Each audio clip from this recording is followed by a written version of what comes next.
hag e blaves 1000 eiskan a c'hwezeg, e vo kave ganta, iginet, inventet ganta, benveg, hag a zo e vrut dea, quoi.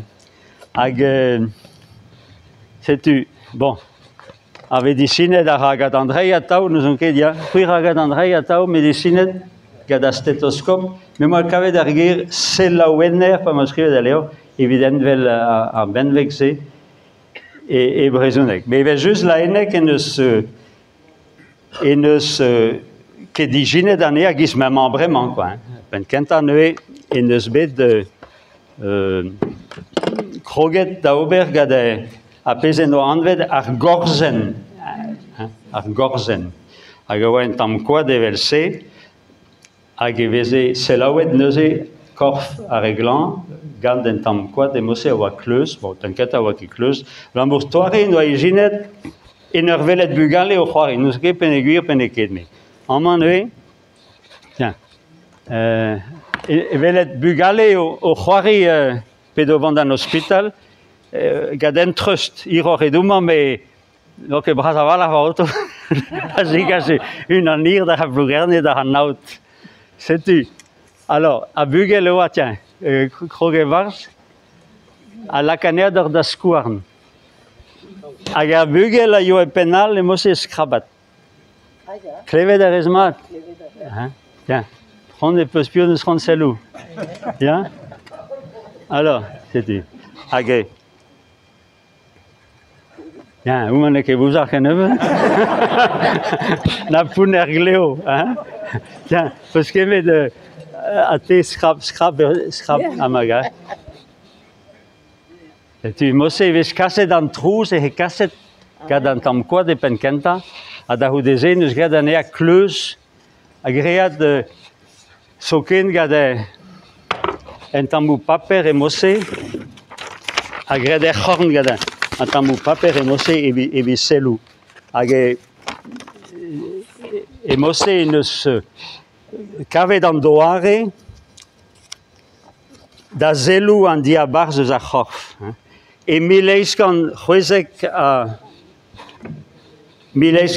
e oan galvet war do er vaouez diaouan klang gad e haloun. Ki get mat oa a kudl, ne vaouez fonus, quoi. Hag e sen e helen ket deski kalz a dra di war ben e c'hlinvet gava dourn hag o skei de mekin. Ne oa ket a veneg evel just a arpa va skouarn ouz e bruchet, ola, za fe ket da lakade. E skouarn ouz bruchet en in troun, ta poanse. Neuze e teuaz a zonj din eus en dra an a vezet. Laket o skouarn ouz pen entreust koad, goulenne douz un an benag mont da skei ouz ar penal gad er spilien, hag e klefot mat kenan an tal ouz spilien forz pegenpel e vicher. Implij a yoa da dena eus an draze.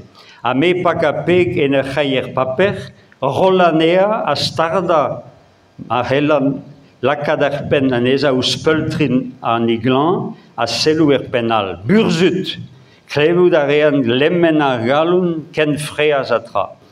Mar deo mat evit ar galoun e meve, e zeo kermadal evit selou an alan, ar vouez hag an trouzioù a zo e barz a c'horf. Kerken e stagiz gad em klaskou, en hospital Necker hag a baouen em eus ket diskroget youto. Setu penans, e oa deud enez neuze, tam korzen se, da veza divezator men eke gata mega medicinal, da houd eze, a mekanik, a benveg, da zelaou dia barz a c'horf. A divezator moz eus bet iginet real, c'hwi peus bet greget Andrei a medicinet, da zelou a vugale. Ja. Hag Andrei zo bet iginet gad e breizadal, c'hwi ar pio eo? Le jumeau de Kergaradek e medicine deus Montroulez. Evi selou, klevet bugale e kov o man. Peben ez laket a soa? Peben? Dar a skouarn. Hag ama deus a c'hof. Ama vin an bien. Voilà, c'était neuze labour braz la ennek, evit dije hag e gad Andrei evel just e teuio a ben da zelaou a da glevet trouzioù hag achlin vejou, et dia barz a c'horf. Voilà, c'est tout.